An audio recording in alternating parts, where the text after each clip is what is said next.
Shalom Bapak Ibu Saudara terkasih, pada kesempatan hari ini kita kembali dalam pembelajaran KKH kita. Tapi sebelum kita masuk lebih dalam lagi, saya mau mengajak kita semua untuk bersama-sama membuka dalam doa. Mari kita berdoa. Terima kasih Tuhan buat kesempatan yang indah yang Kau anugerahkan bagi kami. Terima kasih, kami bersyukur buat kekuatan dan kesehatan yang masih kami dapat rasakan ya Tuhan. Pada saat hari ini Tuhan, kami mau kembali belajar bersama-sama lebih dalam lagi mengenai kebenaran firman-Mu melalui KKA.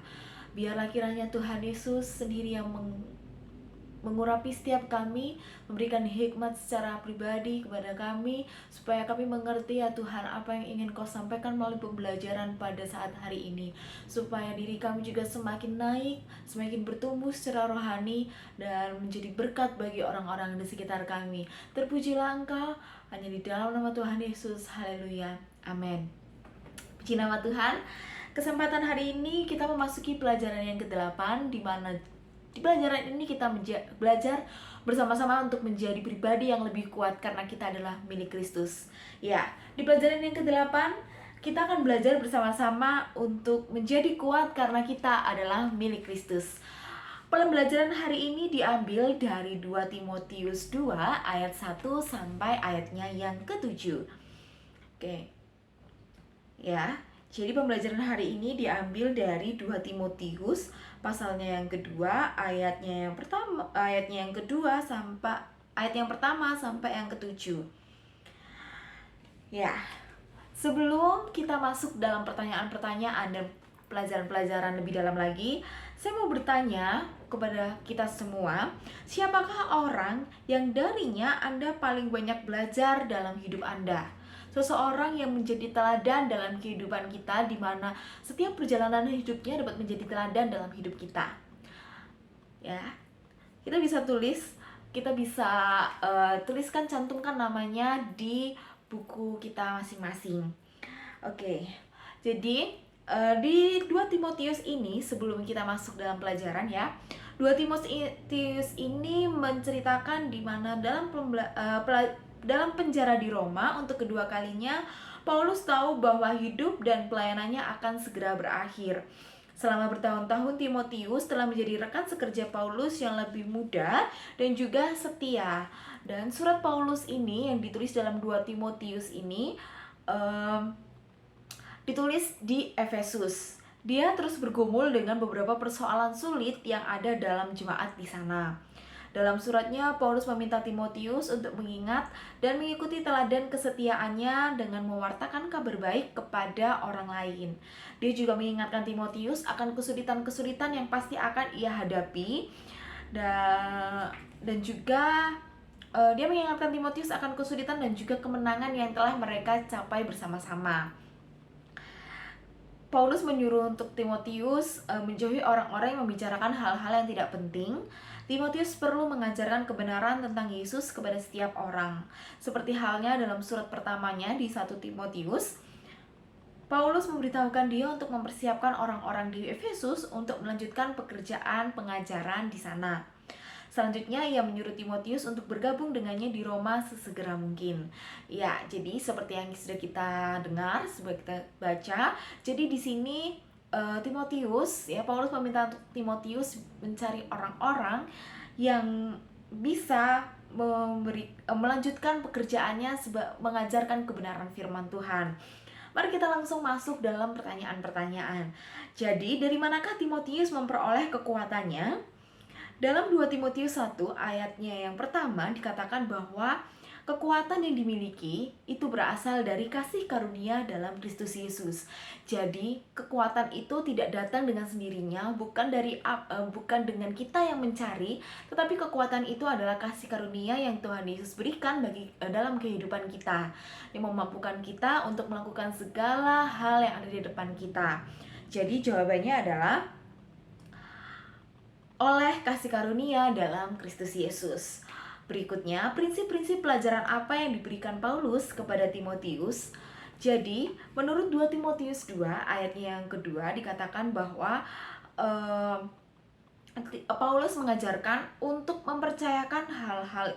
mempercayakan sesuatu kepada orang-orang yang dapat dipercayai, yang juga cakap dalam mengajar orang-orang. Mengingat konteks di sini adalah Paulus meminta Timotius untuk mencari orang-orang yang bisa melanjutkan pengajaran tentang kebenaran firman Tuhan. Maka dari itu prinsip-prinsip pengajaran yang diajarkan adalah mempercayakannya kepada orang-orang yang dianggap mampu dan dapat dipercayai untuk mengajar orang lain. Oke, untuk selanjutnya apa yang dilakukan oleh seorang prajurit yang baik. Jadi Paulus juga memberikan beberapa ilustrasi di ayat-ayatnya yang selanjutnya. Di ayatnya yang ketiga sampai yang keempat dikatakan, ikutlah menderita sebagai seorang prajurit yang baik dari Kristus Yesus, seorang prajurit yang sedang berjuang, tidak memusingkan dirinya dengan soal-soal penghidupannya, supaya dengan demikian ia berkenan kepada komandannya. Dan dapat dikatakan bahwa seorang prajurit itu akan patuh dengan apapun yang komandannya berikan. Jadi kalau misalnya saat di medan perang pun dia tidak memikirkan dirinya sendiri, tidak memusingkan apa yang akan terjadi dengan dirinya, tetapi dia mengikuti instruksi dari komandannya. Oke, untuk selanjutnya, apa yang dilakukan oleh olahragawan yang baik? Ilustrasi berikutnya dikatakan bahwa seperti seorang olahragawan, ya, hanya dapat memperoleh mahkota sebagai juara apabila ia bertanding menurut peraturan-peraturan olahraga. Kita tahu bahwa setiap kegiatan olahraga, baik itu basket, volley, tenis meja, dan lain sebagainya, memiliki banyak peraturan yang disesuaikan dengan permainannya. Maka dari itu seorang olahragawan itu pasti tidak berlaku curang untuk mendapatkan sebuah kemenangan. Dimana kalau mereka melakukan kecurangan, mereka akan didiskualifikasi. Maka dari itu di situ dikatakan seorang olahragawan yang baik, ia akan melakukan sesuatu sesuai dengan peraturan yang ada supaya ia dapat mencapai kemenangan. Ayatnya yang selanjutnya, ya, kita akan mengulik dari ayatnya yang ke-6, juga ada ilustrasi berikutnya, yaitu apa yang dilakukan oleh petani yang baik. Ya, di ayatnya yang ke-6 dikatakan seorang petani yang bekerja keras haruslah yang pertama menikmati hasil usahanya. Jadi seorang petani, ya, saat musim panen ia harus menjadi orang pertama yang dapat menikmati hasil panennya, ya. Nah, kemudian kira-kira apa yang menjadi persamaan dari ketiga contoh ini?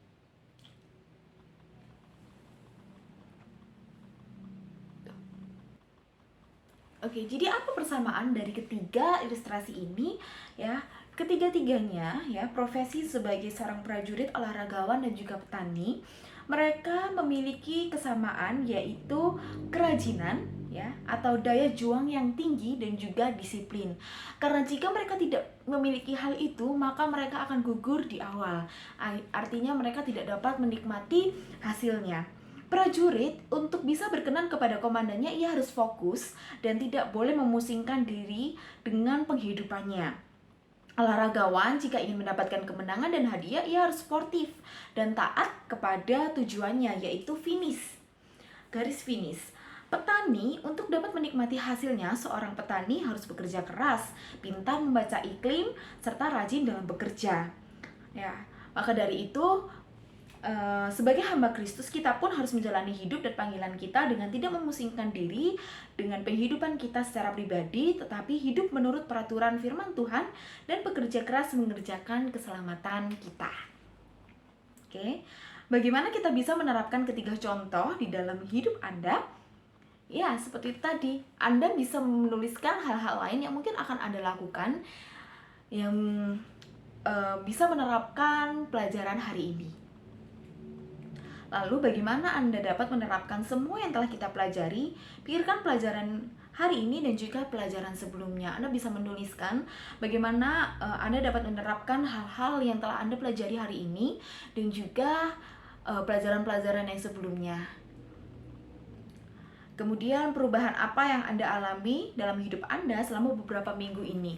Perubahan-perubahan setelah mempelajari banyak hal tentang KKA, dari pelajaran yang pertama sampai pelajaran yang ke-8 hari ini, ada perubahan-perubahan apa saja yang mungkin Anda rasakan setelah Anda mencoba untuk memiliki hidup baru, untuk mengupgrade hidup Anda sesuai dengan kebenaran firman Tuhan? Berikutnya, Buatlah sebuah komitmen dengan semua hal yang telah Anda pelajari. Komitmen Anda kepada Tuhan. Tuliskan secara pribadi, secara tulus, supaya Anda juga dapat melakukannya dan menjadi dampak yang baik bagi orang-orang di sekitar kita. Oke, puji nama Tuhan. Sampai di sini pelajaran 8 kita. Kita akan bertemu kembali dalam pelajaran-pelajaran KKA selanjutnya. Biarlah dari pelajaran ini kita menjadi pribadi yang lebih kuat lagi, pribadi yang lebih semangat lagi dalam mengikut Tuhan Yesus serta memberitakan kebenaran firman Tuhan. Karena kita tahu bahwa kita adalah milik Kristus dan Ia tidak pernah membiarkan kita sendiri. Haleluya. Mari kita berdoa. Haleluya Tuhan Yesus. Kami bersyukur Tuhan karena firman-Mu, pembelajaran hari ini menguatkan kami supaya kami dapat terus memiliki daya juang yang tinggi, memiliki disiplin, dan mengikuti setiap peraturan-peraturan yang sudah Engkau tuliskan dalam kebenaran firman-Mu. Kami mau ya Tuhan, komitmen yang kami tulis hari ini juga dapat kami pegang teguh di hadapan-Mu Tuhan. Kami mau ya Tuhan menjadi pribadi yang lebih baik lagi. Kami mau dipakai menjadi alat-Mu. Kami mau dipakai untuk menjadi berkat-Mu ya Tuhan bagi sekeliling kami Tuhan Yesus. Kami mau Tuhan supaya Engkau Tuhan Allah sendiri membantu kami mengajarkan kepada orang lain sesuatu hal yang sudah kami pelajari melalui KKA ini ya Tuhan. Supaya melalui pelajaran-pelajaran KKA ini bukan hanya hidup kami yang dirubahkan, tetapi hidup orang-orang di sekitar kami ya Tuhan. Supaya tidak hanya kami ya Tuhan yang menikmati setiap buah-buahnya, tapi orang-orang lain juga Tuhan. Ajar kami untuk dapat memberitakan kebenaran firman-Mu ya Tuhan. Ajar kami untuk kami berani ya Tuhan Yesus mengabarkan kabar baik ini bagi semua orang. Dan biarlah Tuhan Yesus teruskan tambah-tambahkan hikmat marifat yang daripada Tuhan, supaya kami dapat mengerti firman Allah, melihat dari sisi yang benar tentang kebenaran firman Tuhan, dan mempraktekkannya dalam minggu ini ya Tuhan. Apa yang sudah kami pelajari saat hari ini, kami juga berdoa ya Tuhan, supaya semua yang sedang kami lakukan, pekerjaan kami, aktivitas kami, sekolah kami mau serahkan semuanya dalam tangan kuasa-Mu, karena kami percaya Tuhan juga memberkati kami. Tuhan bekerja di dalam kehidupan kami dan terus bekerja memberkati kami. Terima kasih ya Tuhan, kami mengucap syukur atas kebaikan-Mu, atas pertolongan-Mu. Hanya di dalam nama Tuhan Yesus kami serahkan kehidupan kami. Haleluya. Amin. Terima kasih. Sampai berjumpa di pelajaran yang ke-9. Tuhan Yesus memberkati.